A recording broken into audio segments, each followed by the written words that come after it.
Hello, xin chào. Welcome to Chuyện Du Học, a podcast series produced by the College Campus program of Everest Education. I'm Tony, chairman and co-founder of Everest Education, and your host for this episode. Chuyện Du Học is a podcast that aims to help students and parents explore the world of international education and get inspired by stories from fascinating guests. Episodes touch on various aspects of studying abroad, higher education, and career growth. And now, without further ado, let me introduce to you our special guest speaker today, Miss Anh Thư Ngô. Thanks for having me, Tony. Anh Thư Ngô, PhD, is an educator, mentor, writer, researcher, and creative professional. She was born in Da Nang and grew up in New Jersey, where she attended the very, very prestigious Princeton University as an undergrad. She received a doctorate in social anthropology with a specialization in film and visual studies at Harvard University. Also super fascinating, during which she carried out fieldwork in Ho Chi Minh City as a Fulbrighter and a Wenner-Gren grant recipient. And it just keeps getting more and more interesting, I feel like. Her specialties include community-based research, sustainable development, global public health, cultural production, design thinking, and nonprofit and higher education administration. She's had experience at a number of campuses, including the Vietnam National University, Ho Chi Minh City, University of Social Sciences and Humanities, University of Melbourne, Rutgers, University of Texas at Austin, and now currently at the University of California, San Diego. So thank you in advance for spending time with us to share about your life stories and experiences here all over. It's my pleasure. And I think I'm super grateful that Anh Thư has also recently joined our College Campus team as one of our senior lead counselors to also share all of this wonderful expertise, network, background with all of our College Campus students. So fantastic. Yeah. I'd love to actually start kind of at the beginning. So tell us about your experience living in Vietnam and Da Nang. And I understand that you left Vietnam when you were still relatively young. Yeah, so I was born in Da Nang. My entire family is from Miền Trung. And in 1990, we were able to emigrate to the US. I had an uncle in New Jersey, and that's where we ended up. I would say in Vietnam, I just have very sparse memories. We would go to the beach a lot. Thanh Binh was the beach that my family lived close to, and I have memories of going to Saigon to wait for our processing. Also brief memories of a lot of ramen in the Thai camp where we were before we left. So at the time, there were no flights out of Vietnam directly to the US, obviously. And so we went to Thailand, and that's from there we went to Seattle, and then my family ended up in New Jersey. Yeah, I learned Vietnamese and spoke Vietnamese as my first language, but by first grade I was already kind of shifting, and I actually don't have memories of first grade in the US, and I think it's because of the language transition. Yeah, it can be a very big culture shock, especially for a young kid, right? So maybe I'm fast forwarding too much, and let me know if I'm missing some key highlights in high school, but I actually don't know much about your middle school, high school experiences, but you ended up staying in New Jersey for college at Princeton. Was that like the default option for you, or it's such a competitive university to get into? Like how? Yeah. So in middle school, my best friend and I actually joked like that was our dream school. We wanted to go to Princeton together, only because, it was prestigious. That's what we knew was a good school, and it was close by. I ended up applying to 8 places for college, and most of them within like an hour or two driving distance. Basically because I still, wanted to be close to home. I have a big extended family. My father is one of 10 children, and a lot of the aunts and uncles were around, and I was raised around them. So I didn't want to go too far from family, so didn't really consider the West Coast. just stuck to a few of the Ivies. I applied to places like Georgetown, NYU, Amherst. Harvard and Yale rejected me, but the other ones I got some support for. But the lucky thing was that Princeton had just started their no loans policy the year before I started college. And that really changed everything. So I would say starting in 2001, they adopted a no loans policy, which was basically they would admit students and, you have to fill out the FAFSA and figure out your financial aid and what you can afford or what your parents can afford. But for the students who had to take out loans, Princeton decided that it would cover that in grants.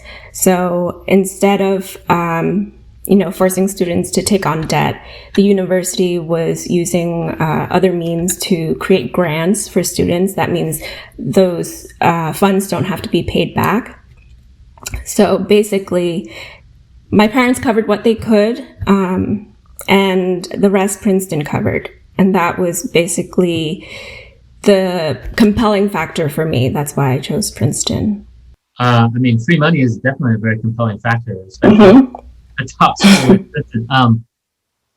They're like 20 years ahead of their time, I feel like, right? Like everybody else is just, the government is starting to talk about like the problem with student debt and finally trying some legislative action towards that. Right. But amazing to hear that Princeton was so far ahead. Chuyện Du Học podcast is produced by College Compass, a college advisory program of Everest Education. We offer strategic solutions to aspiring grade 9 to grade 12 students to get into the best universities and college in the world.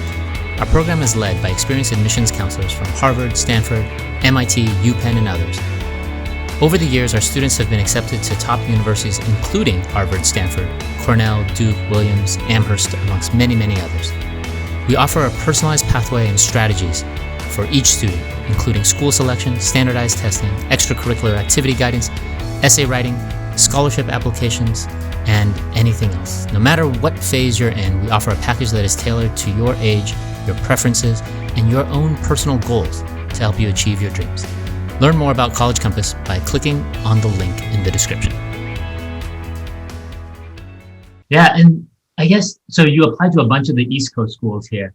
And one of the things we often spend a lot of time with our College Compass students working through is making sure that they understand that even though schools may be very similar on paper and ranking and all that, that each school actually has a very different personality, feel, and vibe, and the strengths and weaknesses are actually pretty different amongst the schools.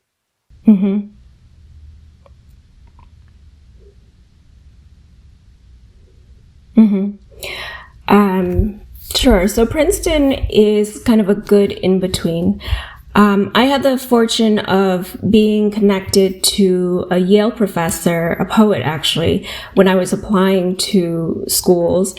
And he had a conversation with me about how, as an undergraduate student, you want to have personalized attention. You want to have faculty who are teaching in smaller classrooms.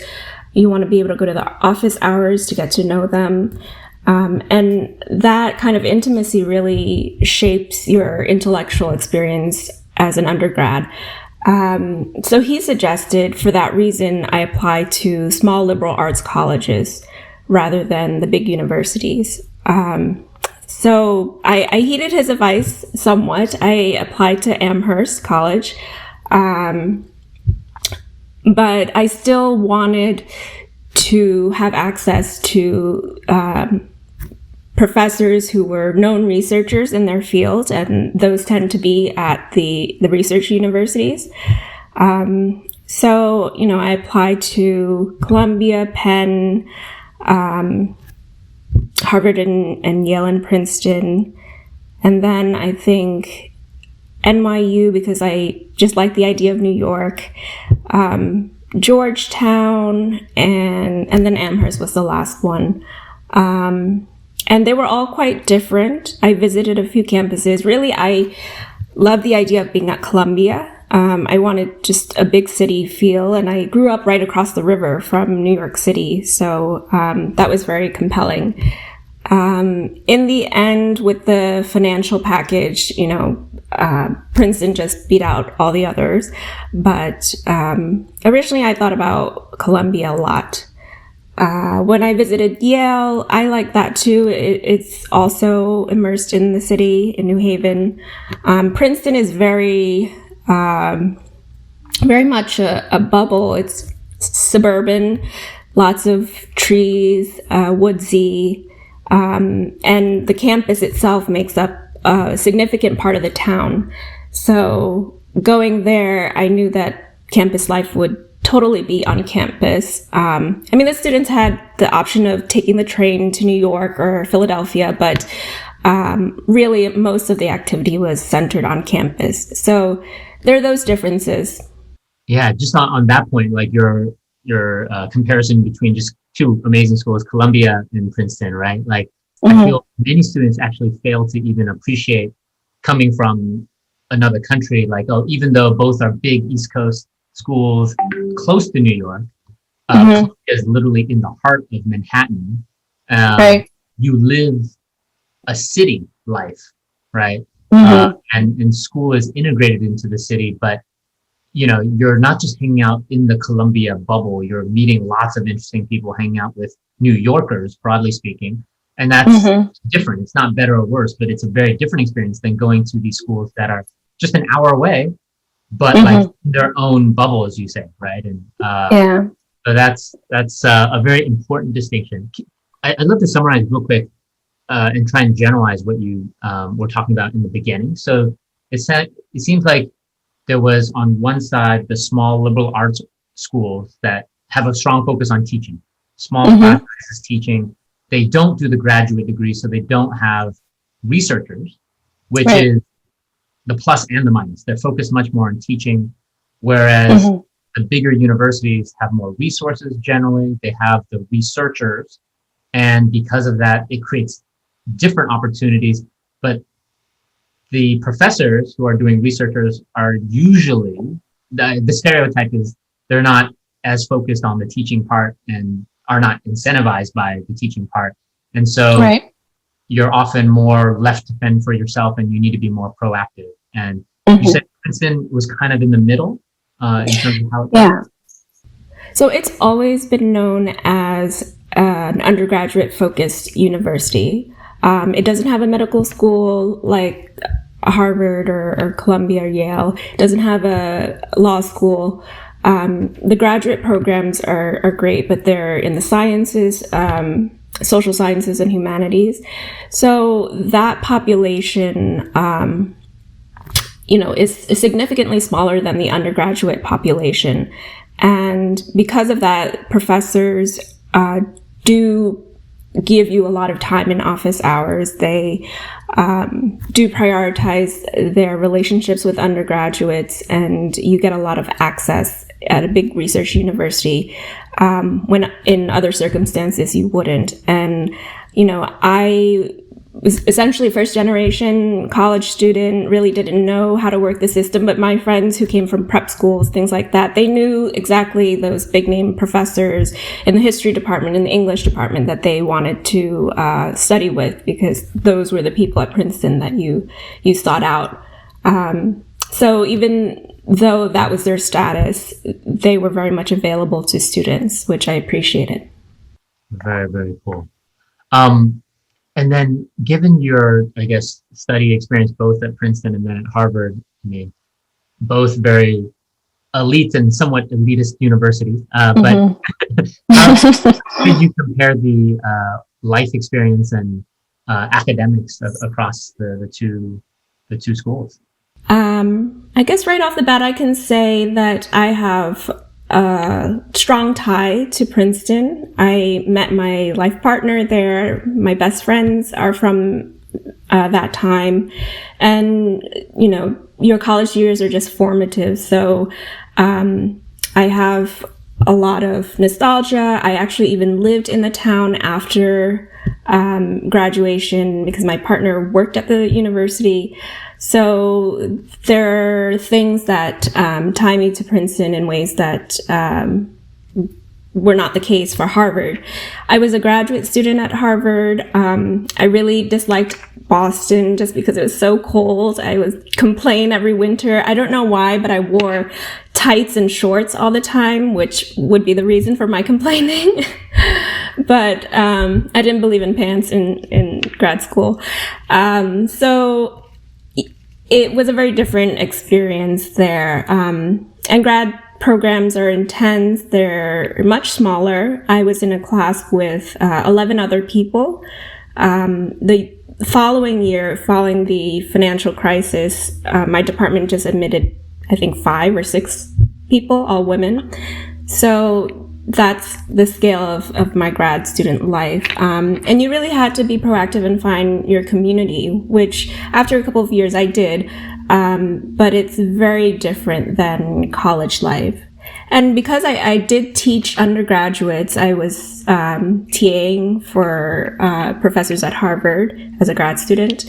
I did get to see the work of undergraduates at Harvard, and definitely they were very bright, very motivated. I think the main difference would be in the ways that they socialized, and maybe a little bit in their politics. Harvard is still, after all, part of a town/city. Cambridge is, I would say, a little bit livelier than Princeton, New Jersey. So there's an engagement with the greater population that's kind of missing at Princeton. I saw, students engaged in political protests, very vocal about their opinions. Whereas when I was in college, that was very isolated and less so. I think things have changed now on campus a lot, but that was the main difference that I observed among the student body. I'd love to shift gears a little bit. I have so many questions, but in the interest of time management, I'm going to try and shift gears to my next big question. Your choice of studies. So many Vietnamese students in particular don't have a firm grasp of what liberal arts is, let alone anthropology, and why anyone would go study anthropology. Can I ask you to give a brief description of what anthropology is and what attracted you to the field? Sure. So I went into college thinking I would probably do English. I would major in English just because I had a great English teacher in high school. I liked reading. I liked writing.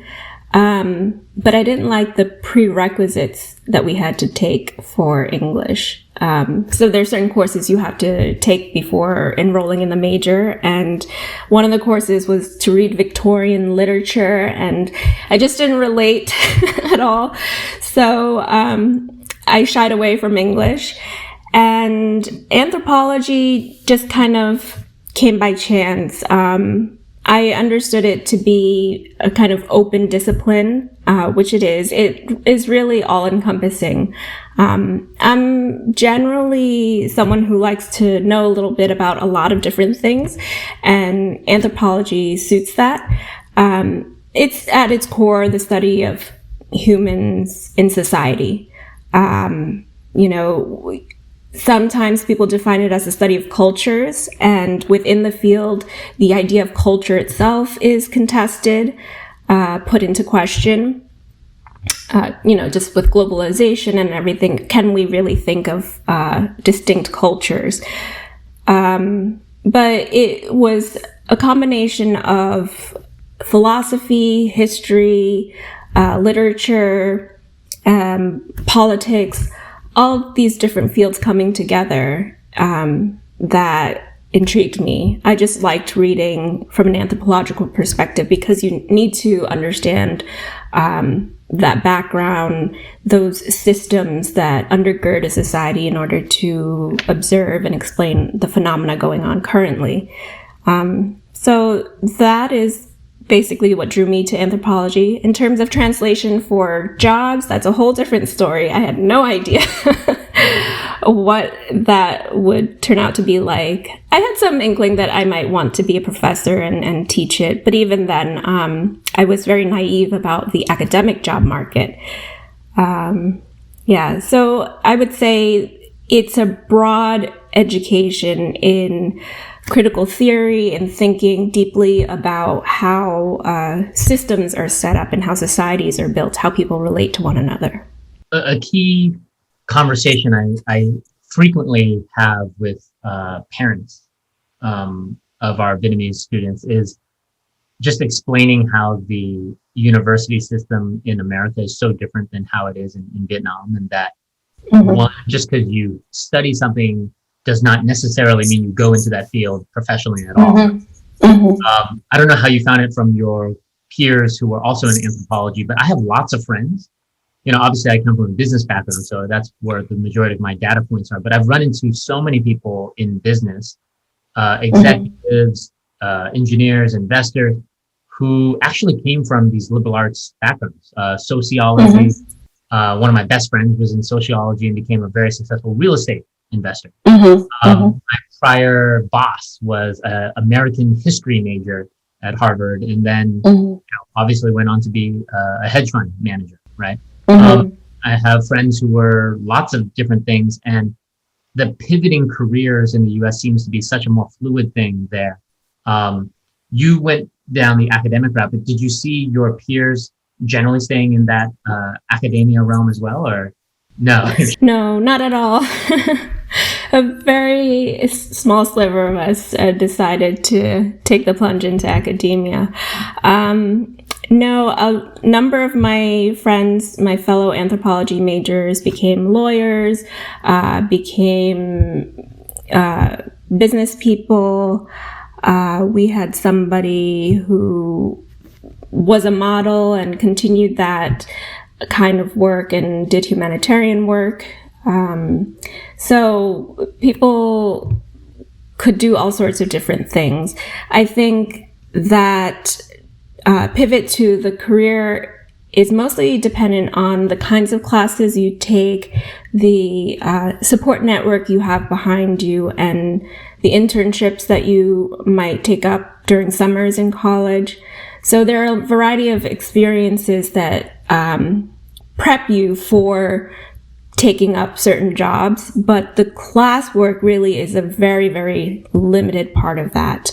Unless you're, a computer science major or an engineer, that basic knowledge you do need for those roles. But in terms of business, in terms of finance or law, things like that, students could take whatever courses they wanted. It's just like a demonstration that you're able to think critically and solve problems.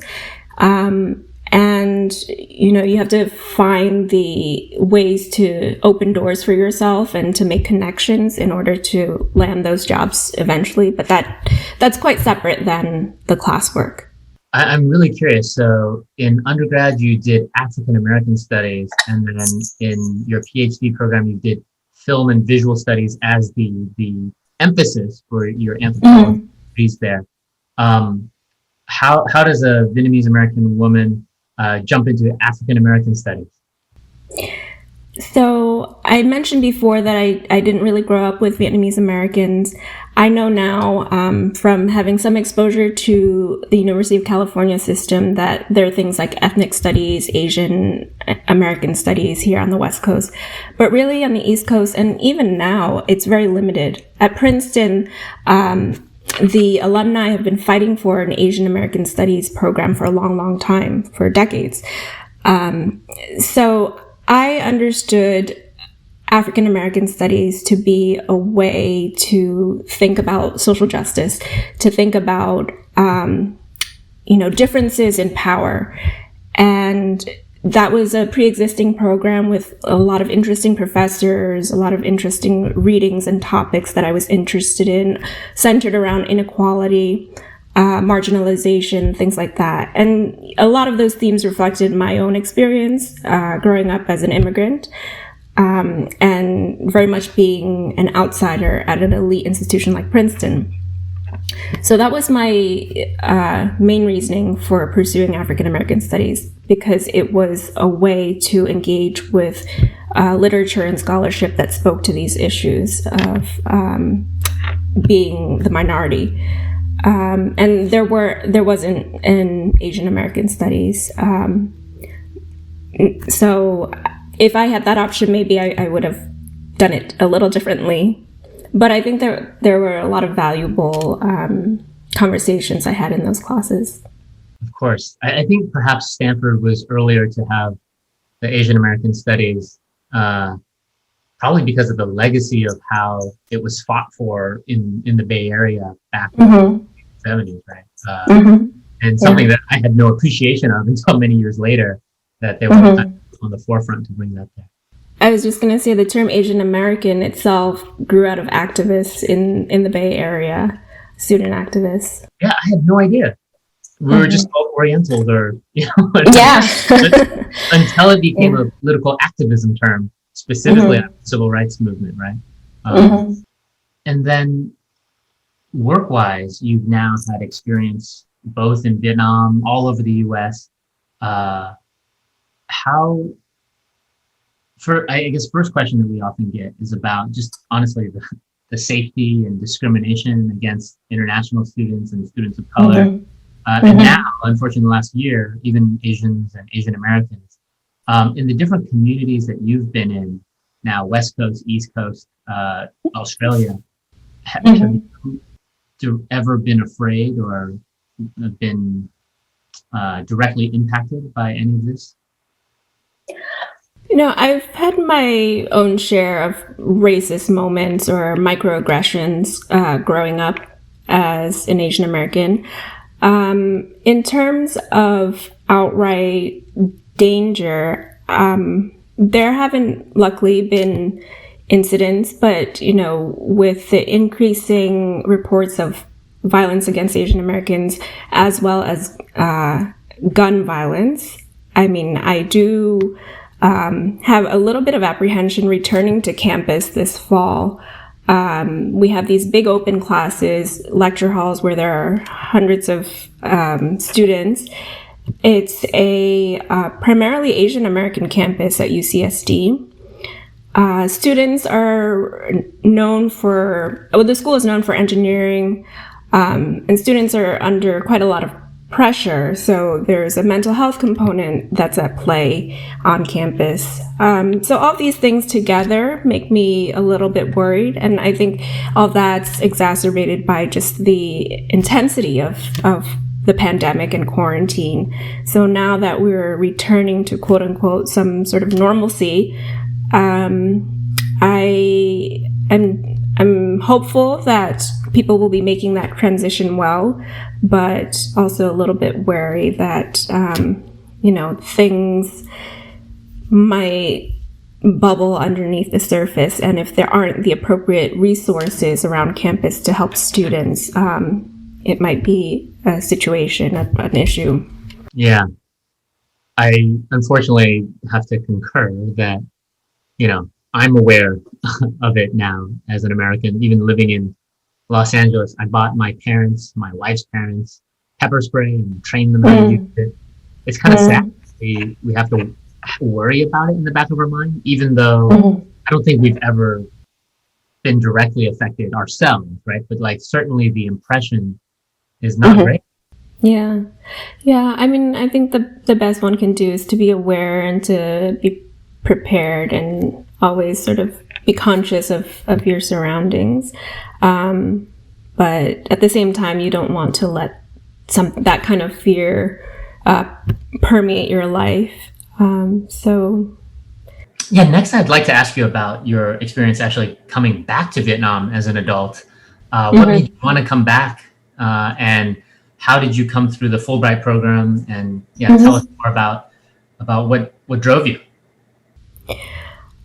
I think my connection to Vietnam has always been strong because I grew up in a Vietnamese-speaking household. I had extended family around, and so socializing was very much within this small Vietnamese-American unit. My mother told me a lot of stories about her experiences. She's a great storyteller. She would tell me stories about growing up in Hue, and she would relay fairy tales to me, Vietnamese folk tales to me. So there was always an interest about Vietnam and the idea of it as like a true homeland. You know, as an immigrant child, there's always that question of where you belong. And my curiosity was around Vietnam.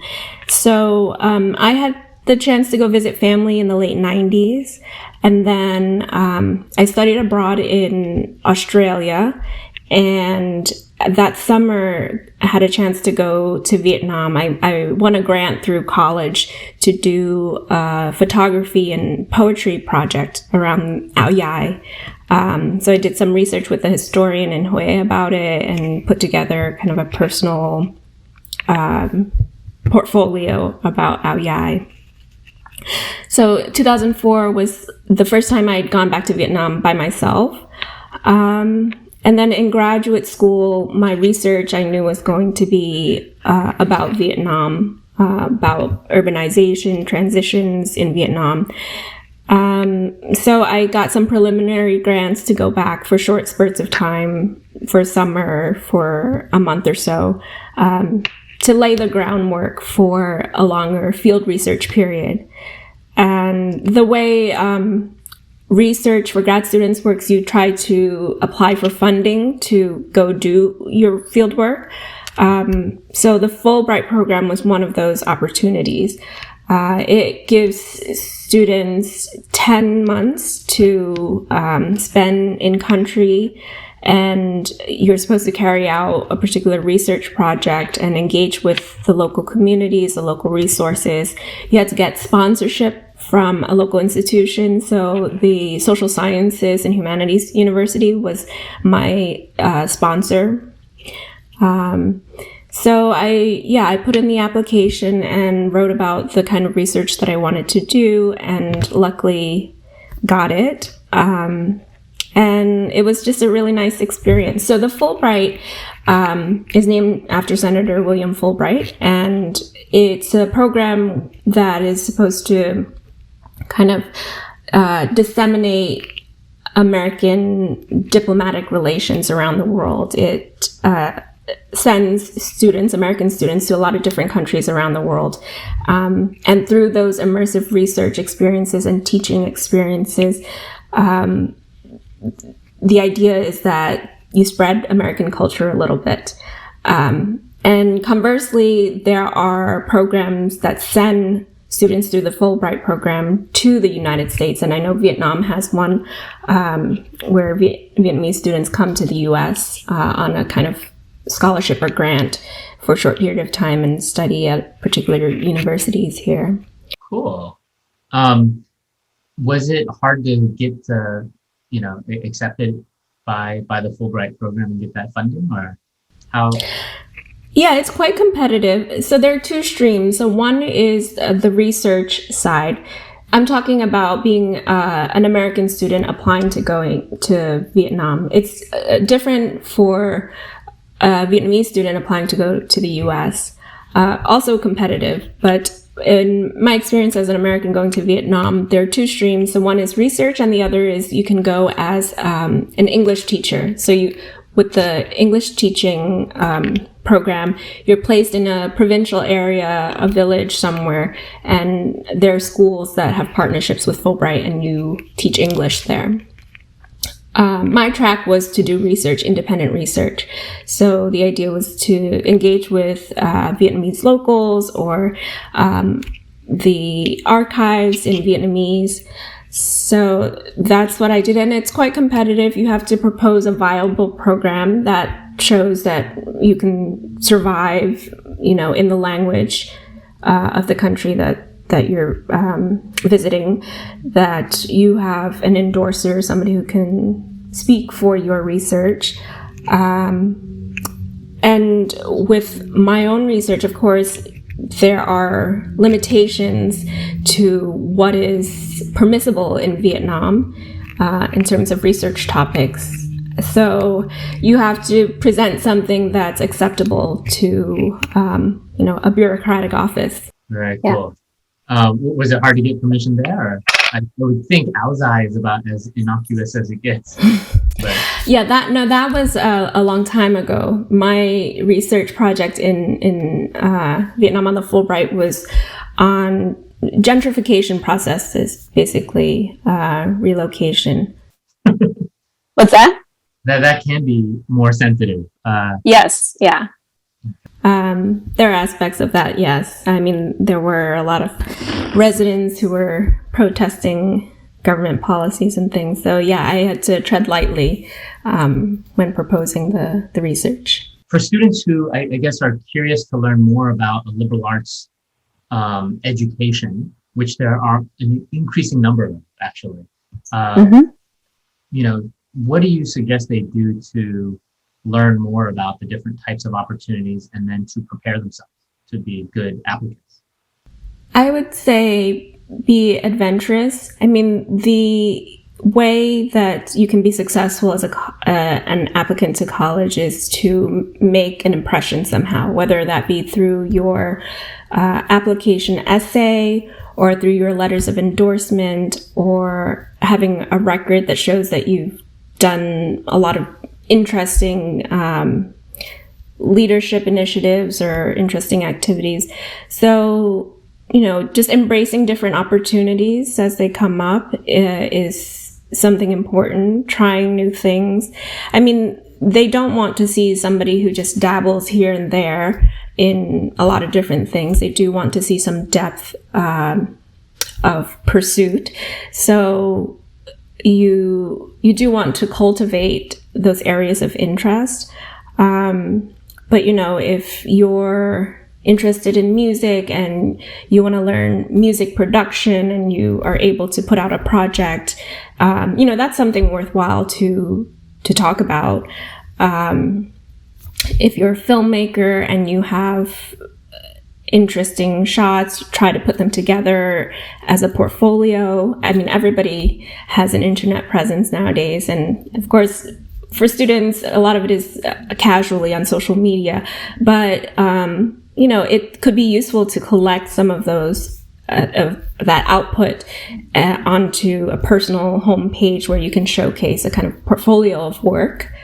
And, that's for creative work. But reading deeply too, about literature, about politics, about history, about society, that is also a good way to test out whether you are interested in a liberal arts education. Maybe you're somebody who just likes to solve concrete problems and have specific answers, and maybe science or math is your thing. That's totally fine. Of course, that is part of a general liberal arts education too, but you'll be expected to take some courses where, writing is the main way of expressing your expertise or knowledge. So reading deeply, I think, would help to cultivate those writing skills and expressive skills. Fantastic. Well, Antu, thank you very much for spending the time today to speak with us and all of our Chuyện Du Học listeners. Hopefully our students will get a chance to interact with you over the coming months and years. Yeah, I look forward to it. Thank you, Tony. Chuyện Du Học is a production of College Compass, the college advisory program by Everest Education. We'll be back at 7:30 p.m. every Thursday on YouTube, Spotify, Google, and Apple Podcasts. If you like the show, why not recommend it to a friend? And you can also leave us a review or include a topic suggestion. Xin chào và hẹn gặp lại.